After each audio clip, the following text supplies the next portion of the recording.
juga sudah mengikuti progresnya, perkembangannya.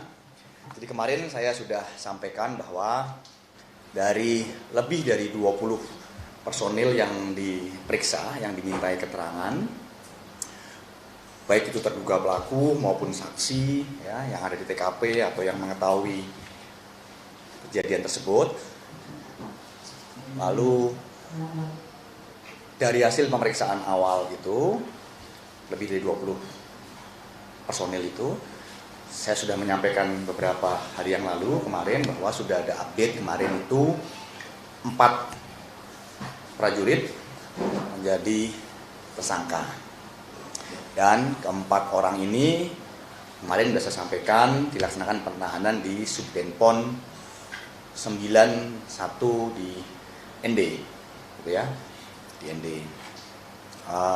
Lalu sisanya sudah mengerucut menjadi 16 personil, itu dilakukan pemeriksaan lanjutan.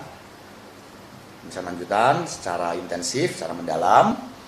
Dan untuk yang 4 tadi, untuk yang 4 sudah ditetapkan sebagai tersangka tadi, pemeriksaannya dilanjutkan lagi sebagai tersangka tentunya, ditahan di Subdenpom 91 ND. Untuk yang sisanya, yang kemarin saya sampaikan 16 personil, itu dilaksanakan pemeriksaan lanjutan secara mendalam.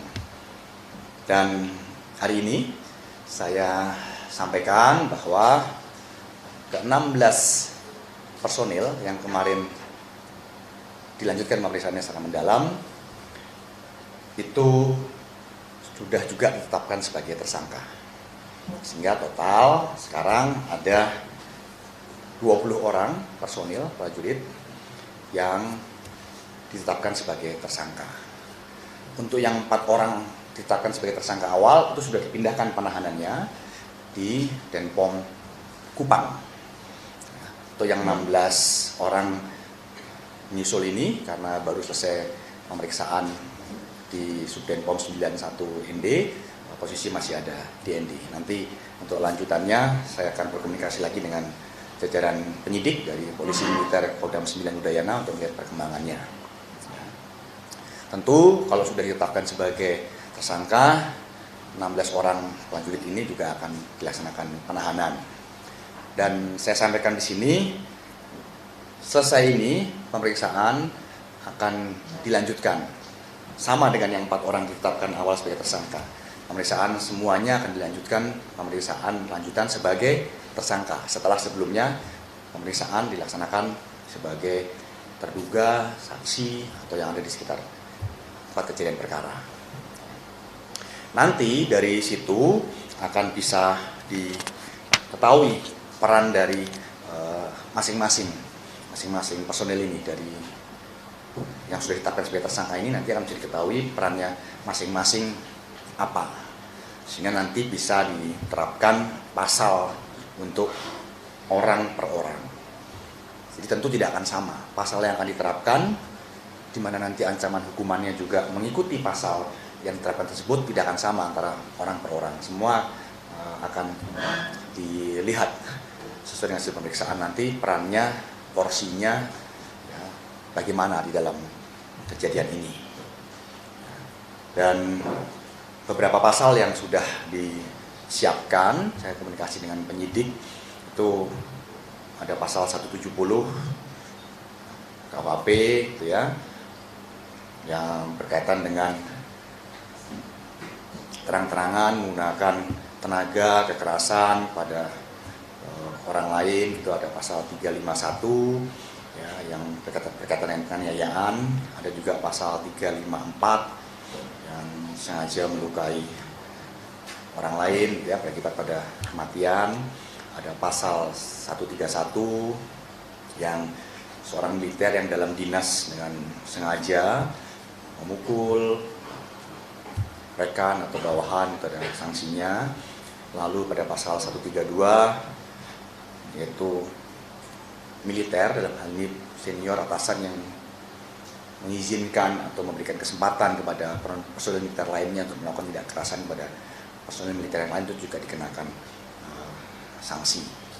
Itu 5 pasal yang disiapkan. Tentu nanti kelima pasal ini akan diterapkan kepada siapa, nanti bergantung kepada hasil pemeriksaan lanjutan sebagai tersangka untuk para personil tersebut. Dan mungkin rekan-rekan juga bertanya kenapa jumlah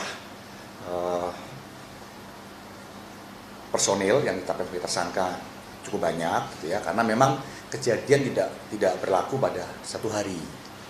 Ya, kegiatan pembinaan ini itu dilakukan kepada beberapa personil termasuk korban dan dilaksanakan dalam beberapa rentang waktu, sehingga kemarin juga kita perlu waktu, ya, tim penyidik dari Polisi Militer Kodam 9 Udayana perlu waktu untuk melaksanakan pemeriksaan itu karena memang kejadian ini, ya, proses pembinaan ini itu dilaksanakan pada beberapa rentang waktu dan dilaksanakan kepada beberapa personil oleh personil lainnya, sehingga harus betul-betul menyeluruh pemeriksaannya sehingga betul-betul bisa diambil langkah-langkah yang tepat, ya, kepada orang yang tepat, ya, sehingga pertanggungjawaban itu dapat ditegakkan, evaluasi, perbaikan juga dapat dilaksanakan untuk masa yang akan datang.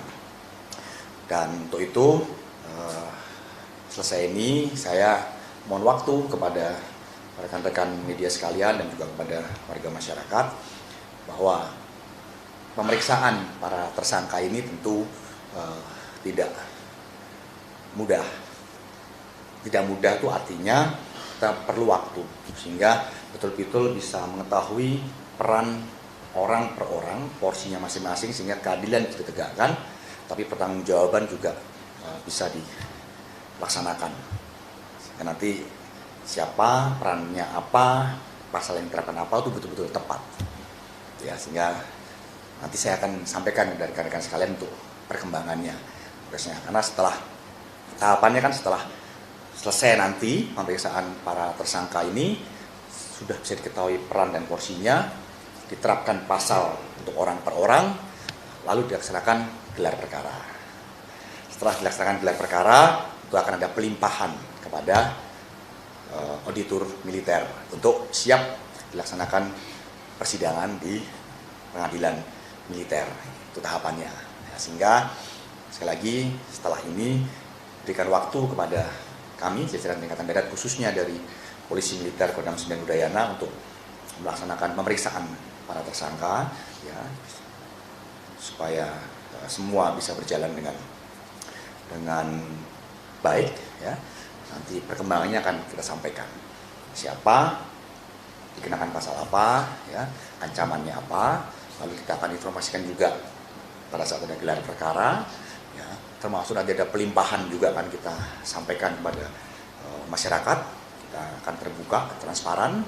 So, nanti persidangan juga tentu masyarakat bisa mengikuti dan nanti tuntutannya apa dari auditor, vonis putusan dari hakim apa, rekan-rekan bisa mengikuti. Dan sekali lagi ini merupakan komitmen dari TNI Angkatan Darat untuk menegakkan ketentuan, menegakkan aturan, di mana sudah saya sampaikan bahwa pimpinan TNI Angkatan Darat tidak pernah mentolerir setiap bentuk pembinaan yang di luar kaidah-kaidah yang bermanfaat untuk operasional prajurit, apalagi menyebabkan kerugian personil meninggal dunia. Ini betul-betul suatu hal yang di luar dari apa yang sudah digariskan, sehingga kita akan melaksanakan proses sampai dengan tuntas untuk menegakkan pertanggungjawabkan apa yang sudah terjadi, ya. Lalu ini juga bisa jadi bahan evaluasi buat seluruh satuan operasional Angkatan Darat agar setiap kegiatan-kegiatan pembinaan, ya, tradisi itu dilakukan yang dapat mendukung operasional keberhasilan pelaksanaan tugas prajurit. Demikian, ya. Infonya ada satu program